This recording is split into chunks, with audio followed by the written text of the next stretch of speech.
Baik, Assalamualaikum warahmatullahi wabarakatuh. Selamat pagi, salam sejahtera bagi kita semua.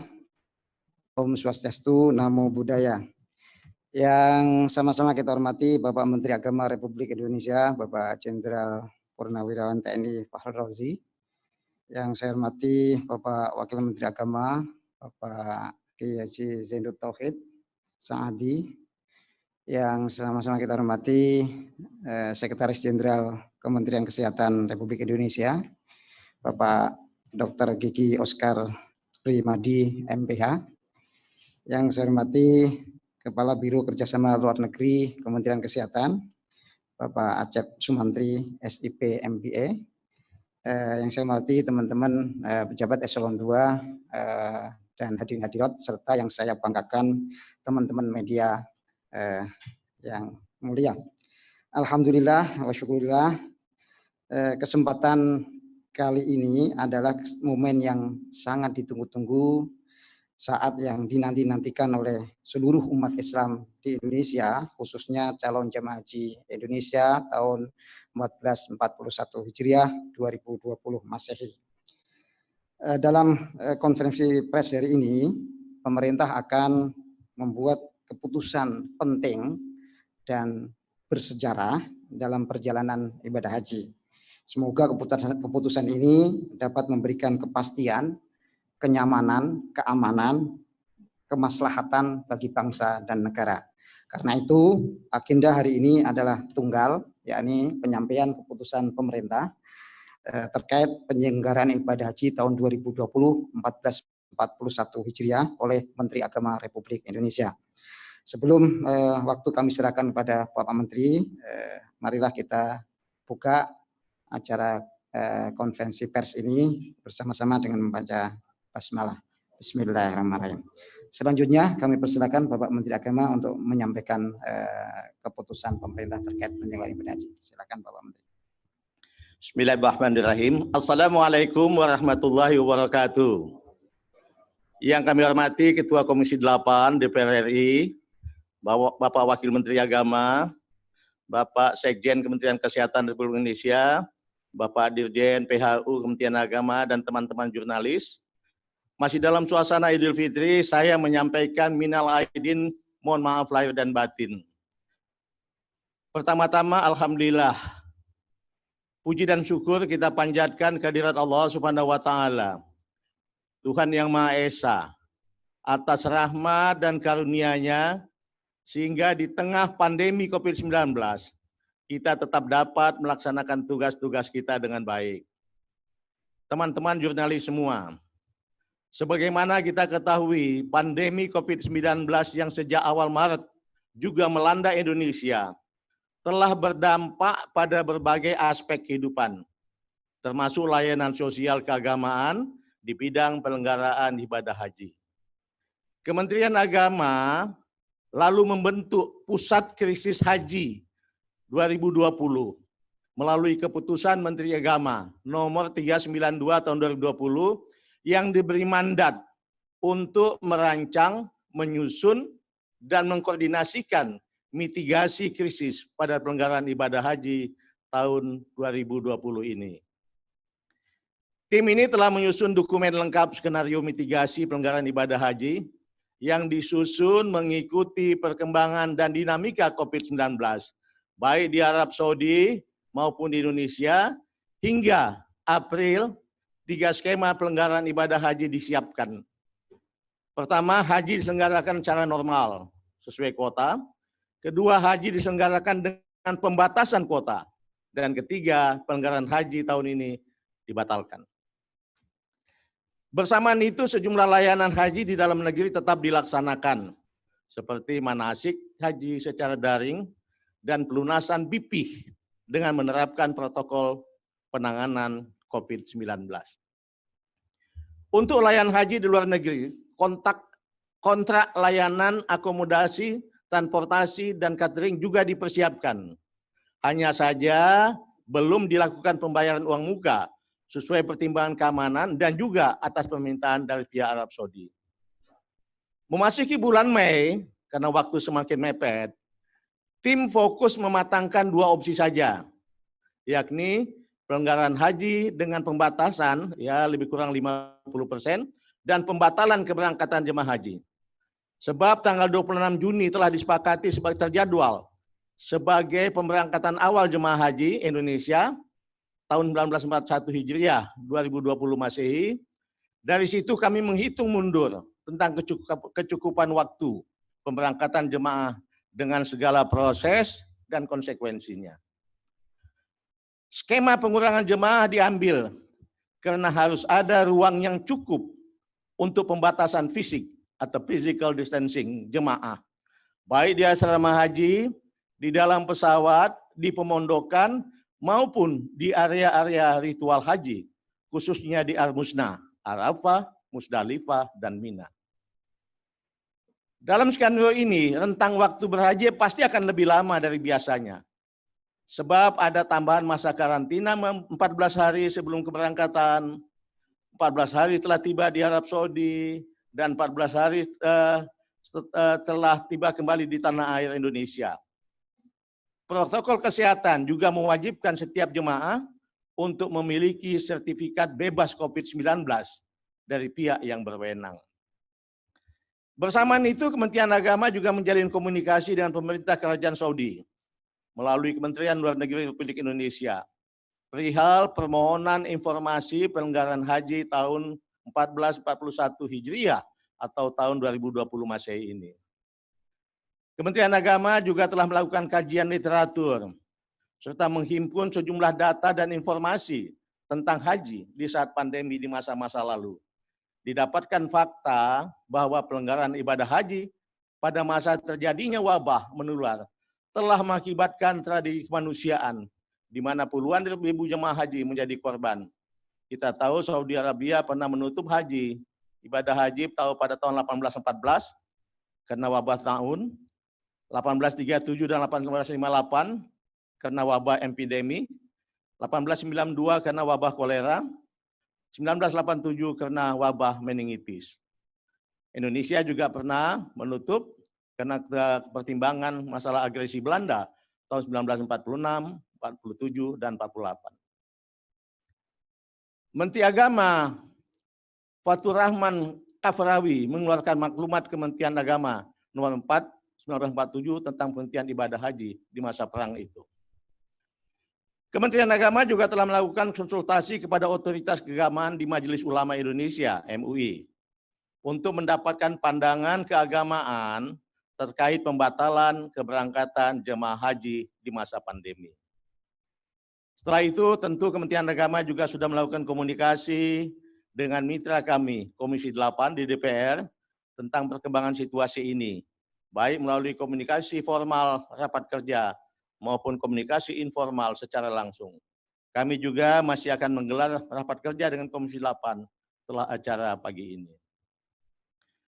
Berbagai situasi ini menjadi pertimbangan penting dalam memutuskan kepastian pelanggaran haji tahun 2020.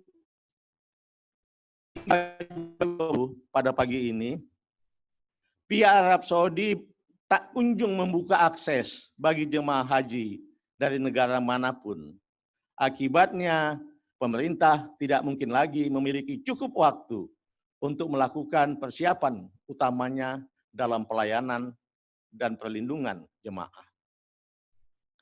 Berdasarkan kenyataan tersebut, pemerintah memutuskan untuk tidak memberangkatkan jemaah haji pada tahun 2020 atau tahun 1441 Hijriah ini.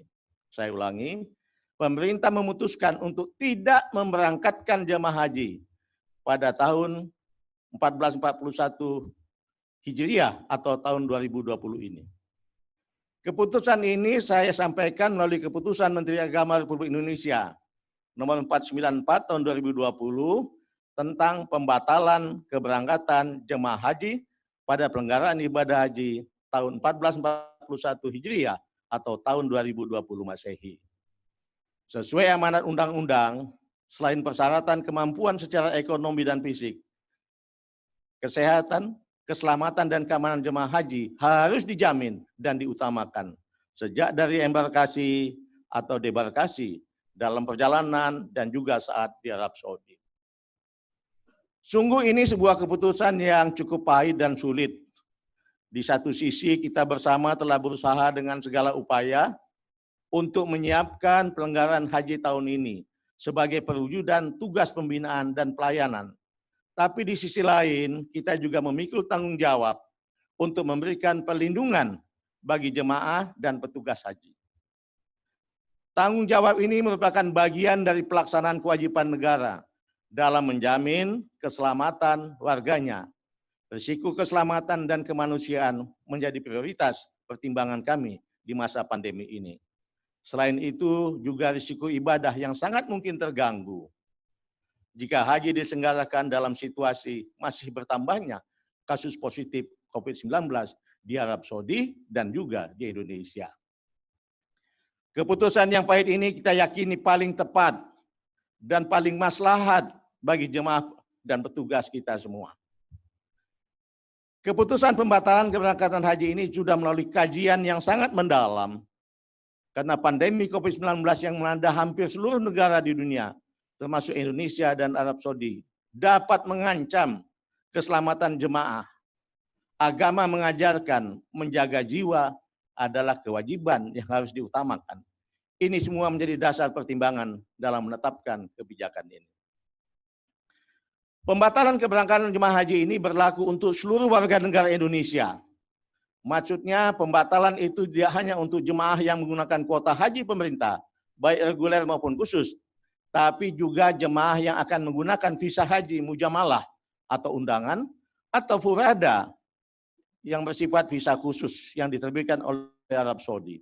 Jadi tahun ini tidak ada pemberangkatan haji dari Indonesia bagi seluruh warga negara Indonesia.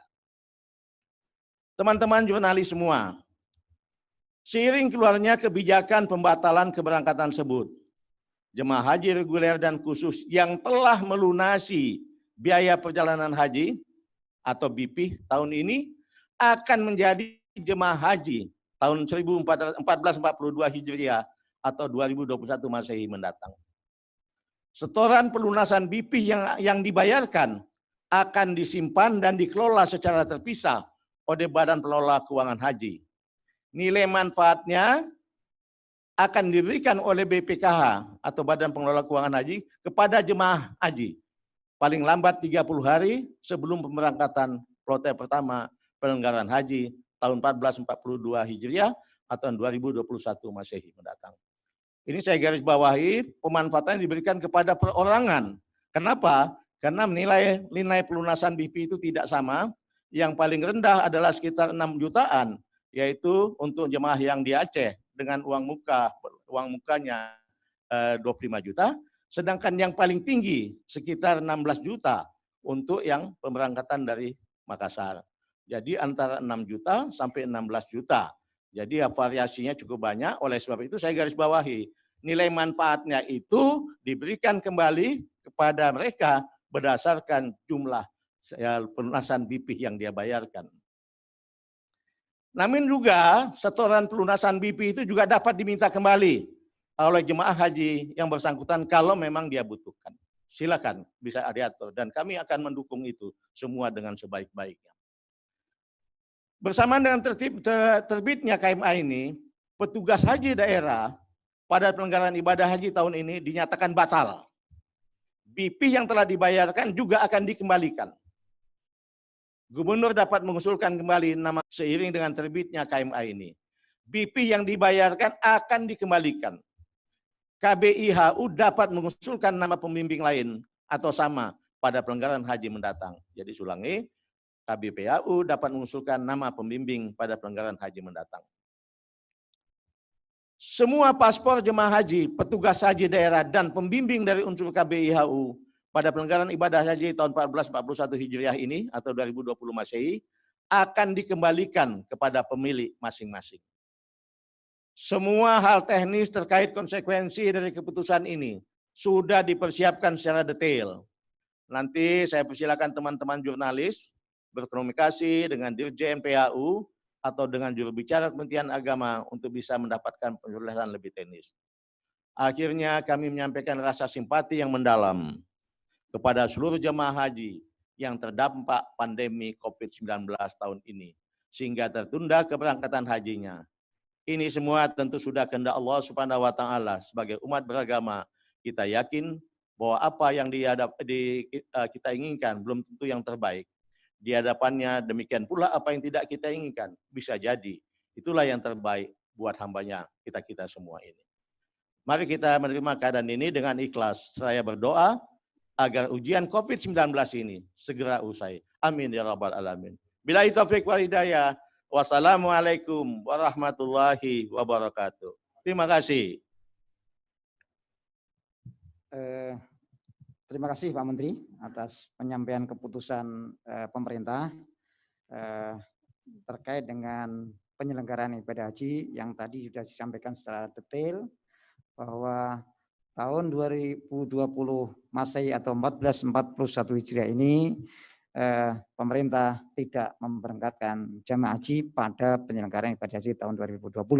Semoga ini menjadi keputusan yang memberikan manfaat maslahat bagi kita semua. Amin. Saya rasa cukup. Nanti kita lanjutkan pertanyaan dari berbagai media melalui aplikasi virtual meeting. Selanjutnya saya persilahkan dari teman-teman media kalau ada pertanyaan, nanti juru bicara Pak Oman geser ke sini. Baik, media Indonesia, ya. Ya. Baik, kesempatan ini akan saya berikan pada 3 teman media untuk menyampaikan pertanyaan ataupun tanggapan terkait dengan keputusan pemerintah pada pagi ini. Saya persilakan dari teman-teman media Indonesia. Silakan media Indonesia.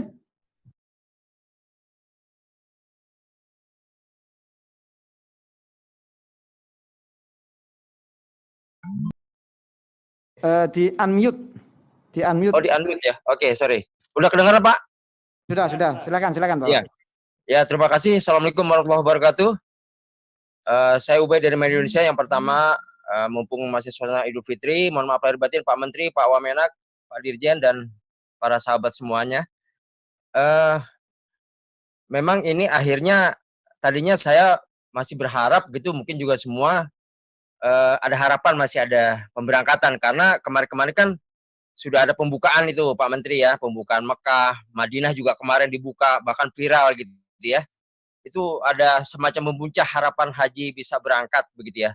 Tetapi memang kenyataannya setelah ada penyampaian Pak Menteri tadi yang jelas dan lugas tadi bahwa sudah ada kajian yang sangat mendalam dari tim kajian yang dibentuk dengan berbagai macam pertimbangannya, maka akhirnya haji dibatalkan.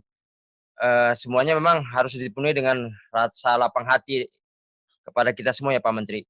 Tetapi Pak Menteri, ada satu pertanyaan yang mendasar, itu adalah tadi Bapak katakan sampai saat ini tidak ada akses informasi atau apa kepada pemerintah Arab Saudi. Apakah seperti itu Pak? Tidak ada akses informasi atau komunikasi dengan untuk mempertimbangkan bagaimana kondisi Arab, kondisi Indonesia, kondisi negara lain. Walaupun memang kita memahami ya bahwa demi kemaslahatan lebih baik itu memang ini terpaksa dibatalkan demi kemaslahatan semuanya. Tetapi apakah seperti itu Pak hubungan kita dengan Arab Saudi, tidak ada akses informasi atau komunikasi Pak, sehingga atau juga misalnya sekarang Indonesia mau mengambil keputusan tidak dilakukan pembatasan haji, tidak dengan membatalkan ini, apakah juga ada komunikasi dengan haji dengan Arab Saudi atau bagaimana? Atau dari Arab Saudi mungkin ada pertimbangan khusus kepada Indonesia Pak? Itu saya Pak Menteri, terima kasih.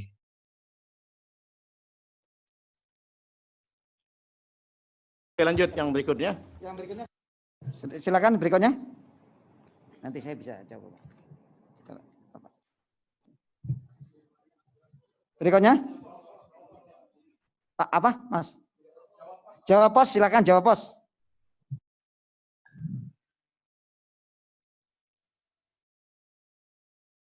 Assalamualaikum warahmatullahi wabarakatuh. Assalamualaikum warahmatullahi wabarakatuh. Waalaikumsalam. Ya, terima kasih. Mohon maaf lahir dan batin Pak Menteri, Pak Wamen, Pak Dirjen, dan jajaran Kemenak. Saya Hilmi dari Jawa Pos. Ada 2 pertanyaan ini Pak. Yang pertama terkait kebijakan bahwa seluruh WNI tidak bisa berhaji, khususnya untuk yang haji khusus maupun furoda dan lainnya. Bagaimana nanti pemerintah mengawasinya, Pak? Soalnya beberapa agen itu mulai ada yang mempromosikan haji furoda gitu, Pak. Jadi bagaimana pengawasannya nanti? Terus yang kedua terkait dengan kontrak layanan, baik itu penerbangan, terus layanan di Arab Saudi, apakah ada jaminan tidak memberikan kekecewaan atau nanti ada denda gitu Pak, karena ini pembatalan sepihak dari Indonesia padahal Arab Saudi belum menetapkan pembatalan haji gitu Pak. Apakah sudah dikaji aspek seperti ini, misalkan dari penyedia hotel di Arab Saudi apakah tidak komplain gitu nanti Pak? Terima kasih. Assalamualaikum warahmatullahi wabarakatuh. Satu lagi, silakan. Satu lagi. Nggak ada? Kalau nggak ada cukup? Silakan Pak Menteri. Oke, saya silakan Pak Dirjen dulu menjawab, nanti akan kemudian saya tambah. Silakan Pak Dirjen. Baik, terima kasih. Saya mungkin menjawab Pak Ubed dari Media Indonesia. Jadi sebenarnya bukan tidak ada akses ibadah ataupun informasi. Kita sudah melakukan komunikasi yang sangat proaktif dengan berbagai pihak yang memiliki otoritas di pemerintah Arab Saudi. Yang pertama, kita punya perwakilan pemerintah RI di Arab Saudi, duta besar Arab Saudi, duta besar Indonesia untuk Kerajaan Arab Saudi, Bapak Agus Maftuh Abi Gibril. Itu setiap hari itu mengupdate laporan-laporan perkembangan, baik perkembangan COVID maupun informasi terkait dengan keputusan pemerintah Arab Saudi untuk pelaksanaan ibadah haji. Dan sampai surat berafak tanggal 1 kemarin yang dikirimkan kepada Kementerian Agama menyatakan bahwa komunikasi langsung dengan Menteri Haji tidak bisa memastikan. Bahkan dalam surat itu belum ada kepastian apakah haji ini bisa diselenggarakan atau tidak, karena melihat kondisi perkembangan COVID yang belum juga kunjung selesai. Sehingga tadi Pak Menteri sudah menyampaikan dengan sangat baik, tidak ada kecukupan waktu untuk menyiapkan, karena dihitung mundur dari 26 Juni hingga 2 Juni ini hanya butuh masih tersisa hanya 24 hari. Sementara butuh proses pengurusan visa, kemudian protokol kesehatan, belum lagi karantina dan lain sebagainya. Sehingga ini tadi sangat bagus. Jadi apapun keputusannya kita tidak punya kecukupan waktu ini. Yang kedua adalah dari aspek tadi Pak Menteri mengatakan dari aspek risiko keamanan. Ya, ini yang justru dalam bahasa agama sangat dikemukakan. Ya, jadi istitoah amniyah, keamanan jiwa, yang itu oleh Pak Menteri dikatakan adalah wajib memelihara jiwa dalam konteks ini, itu diutamakan. Kemudian jadi itu ya, jadi akses itu bukan berarti memang tanggal 31 Mei kemarin baru dibuka akses rumah ibadah, yakni di Masjid Nabawi saja. Masjidil Haram belum dibuka sama sekali. Jadi ini padahal di posisi tanggal 31 Mei, sehingga nanti kita nggak tahu. Padahal roadmap bahasanya adalah new normalnya Arab Saudi itu sampai 29 Syawal.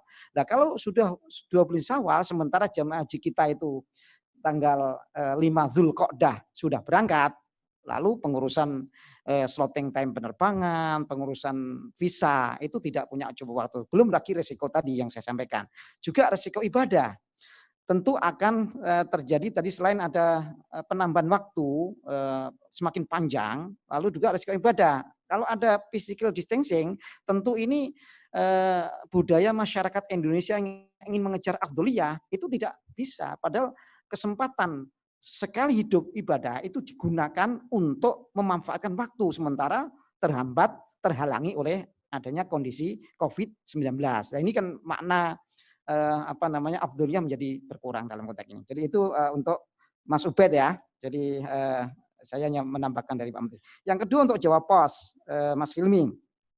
Saya rasa kita sudah punya sistem, kalau keputusan pemerintah sudah menyatakan untuk seluruh jamaah haji, baik jamaah haji reguler, khusus maupun mujamalah, tentu kita pengawasannya yang pertama adalah koordinasi dengan Kedutaan Arab Saudi, karena utamanya adalah pengurusan visa. Jadi nanti kita harapkan pemerintah Arab Saudi melalui kedutaan tidak mengeluarkan visa mujamalah. Kalau artinya kalau ini tidak memberikan berarti tidak menghargai keputusan dari negara dalam konteks ini. Itu pengawasan yang pertama. Yang kedua juga kita melalui Kementerian Hukum dan HAM terkait dengan nanti di bandara ketika melakukan perjalanan di check-in bandara yang terakhir di imigrasi dalam konteks ini. Itu juga bagian sehingga kalau ada visanya itu visa mujamalah, tentu ini kita berhak untuk membatalkan pemberangkatan dalam konteks ini. Yang ketiga adalah tentu koordinasi dengan penerbangan baik dengan Garuda maupun dengan Arab Saudi. Kalau tidak ada penerbangan mau berangkat kemana. Jadi itu model pengawasan kami terkait dengan yang dikhawatirkan oleh Mas Hilmi. Lalu yang terakhir adalah layanan di Arab Saudi, apakah ada kecewaan atau denda? Saya rasa tidak, karena dalam perjanjian awal kontrak itu dikatakan kontrak ini batal apabila kita tidak jadi memberangkatkan haji, bukan Arab Saudi membuka haji atau tidak. Jadi dalam konteks ini tidak ada konsekuensi apapun. Jadi negara tidak dirugikan, jamaah tidak dirugikan, ruginya hanya waktu aja karena ada proses negosiasi dalam konteks. Jadi ini kekhawatiran dari teman-teman media ini, insya Allah tidak akan ada dalam konteks. Terima kasih Pak Menteri. Ada tambahan monggo. Mungkin Pak Wamen, kalau saya tambahkan kembali bahwa kami juga betul-betul eager banget supaya ini tetap jadi, sehingga kalau ada laporan-laporan mengatakan belum ada tanda-tanda, pernah kami tugaskan kedutaan kita ke sana untuk coba datang ke Arafah, datang ke Musdalifah, datang ke Mina, coba buat video call kita lihat.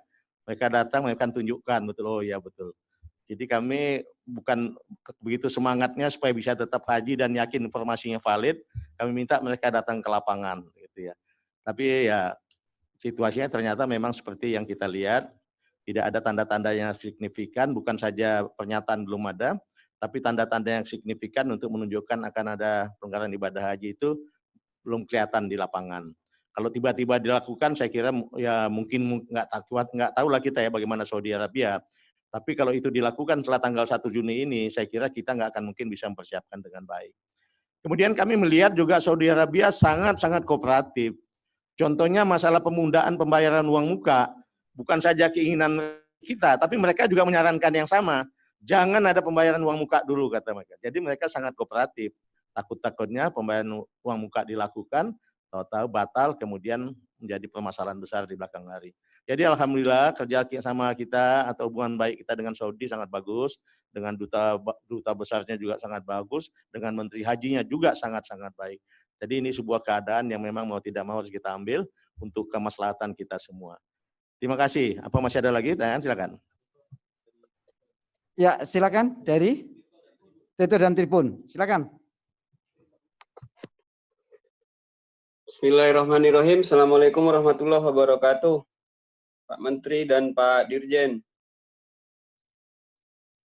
Minal aidin wal faizin. Saya Husein Sanusi, Pak Menteri dari tribunnews.com. Mau bertanya 2 pertanyaan. Yang pertama, apakah nanti ada sanksi bagi warga negara Indonesia yang berangkat haji lewat kuota non pemerintah, misalnya dia furoda atau visa-visa lainnya. Nah ini kan perlu dipertegas karena kan ada banyak jalur itu orang berangkat haji. Yang pertama, terus yang kedua, kenapa Kementerian Agama tidak mengambil opsi kedua, misalnya berangkat separuh jamaah haji atau berangkat yang jamaah haji yang usianya muda. Itu Pak Menteri dan Pak Dirjen, terima kasih. Assalamualaikum warahmatullahi wabarakatuh. Berikutnya, silakan dari itu. Assalamualaikum warahmatullahi wabarakatuh. Kedengaran Pak Menteri? Jelas Mas. Jelas. Assalamualaikum warahmatullahi wabarakatuh, Pak Menteri, Pak Dirjen, Pak Wamen. Izin mungkin singkat saja mau bertanya mengenai tadi disebut mengenai haji daerah itu biaya hajinya kan akan dikembalikan. Nah, itu mekanisme pengembaliannya nanti akan seperti apa ya, Pak? Kemudian bagi jamaah haji yang reguler itu kan nanti dan biaya hajinya tetap dikelola oleh badan haji untuk digunakan tahun depan. Bagaimana jika kemudian di tahun depan ternyata ada penyesuaian tarif haji?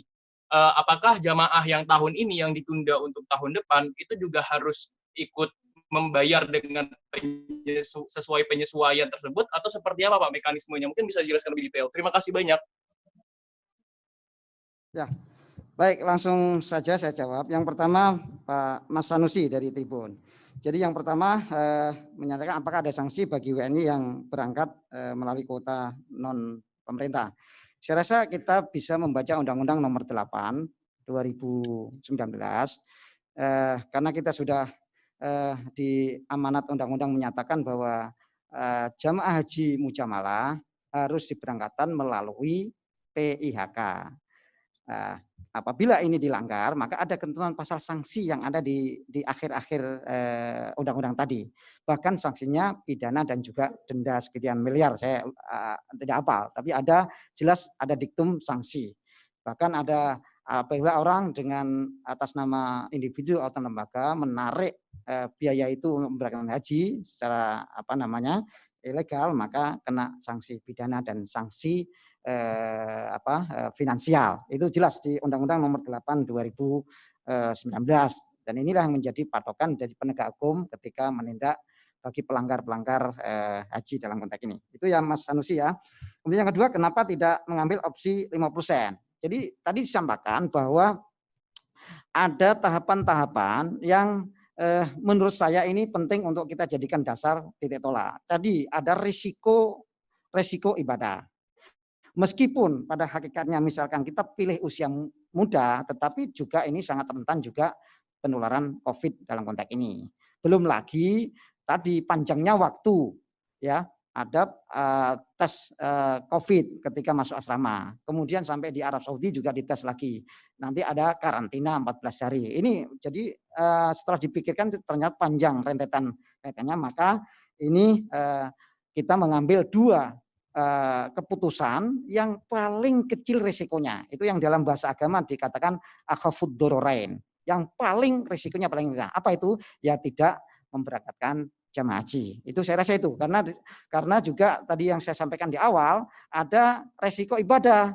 Tidak bisa mengejar afdoliyah. Karena ada aspek physical distancing dalam konteks ini. Belum lagi ketika di hotel juga taat pada physical distancing. Jadi ini maka yang paling akhafud dororain ini adalah tidak memberangkatkan jemaah haji. Kemudian dari tadi yang pertama, bagaimana mekanismenya gampang karena mereka membayar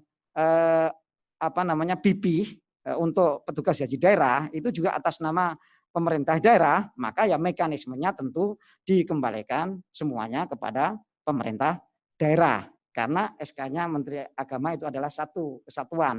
Jadi untuk wilayah DKI petugas hajinya ini sehingga dia membayar juga bisa dilacak dalam konteks ini. Jadi sangat mudah sekali sebagaimana disampaikan beberapa kali oleh Pak Menteri, sangat gampang dan mudah sekali. Yang berikutnya bagaimana jika terjadi tahun depan bagi jamaah haji yang tidak mengambil pelunasan jika ada penyesuaian BP. Ya tentu ya akan yang namanya penyesuaian ya akan disesuaikan. Misalkan kalau tahun depan sekarang ini biaya haji kan 30 rata-rata kan 35 juta 235 602 rupiah. Andai kata nanti karena setiap tahun ini adalah penyesuaian harga, andai kata misalkan sama dengan tahun ini tentu tidak ada penambahan. Tetapi jika ada kenaikan, misalkan naik 1 juta dari tahun 2020, ya tentu dia hanya membayar selisihnya, melunasi selisihnya lagi, hanya 1 juta misalkan.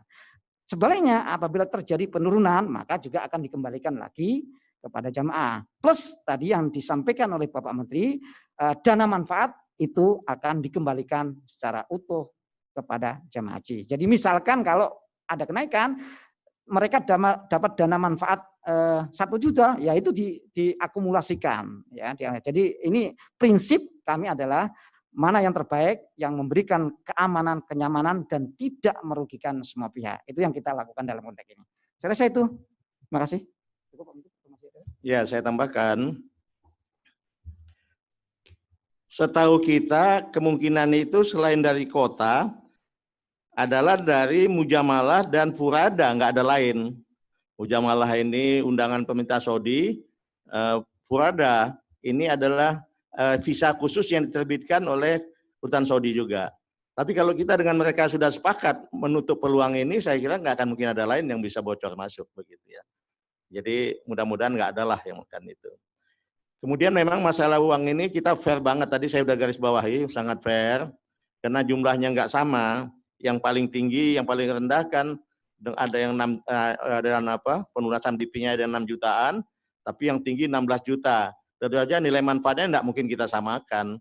Kita bagi sesuai nilai manfaat dari uang yang bersangkutan. Nah nanti kalau ada kenaikan, ada haji tahun depan, bagaimana dijelaskan oleh Pak Dirjen tadi, ya kita ambil dari sini kalau ada kenaikan. Ya kita doakanlah mudah-mudahan tetap sama, mudah-mudahan ada penurunan, mudah-mudahan begitu. Amin. Terima kasih. Masih ada lagi atau cukup? Cukup ya. Cukup. Saya rasa cukup Pak Menteri. Terima kasih semuanya. Terima kasih Pak Menteri atas waktu, Pak Wamen, Pak Sekjen Kemenkes, Pak Oscar. ya Pak Walvido KLN, teman-teman Eselon 2 dan Bapak Isna, teman media, terima kasih semuanya. Selamat bekerja kembali dan kita harus jaga protokol kesehatan, cuci tangan, jaga jarak. Terima kasih. Assalamualaikum warahmatullahi wabarakatuh.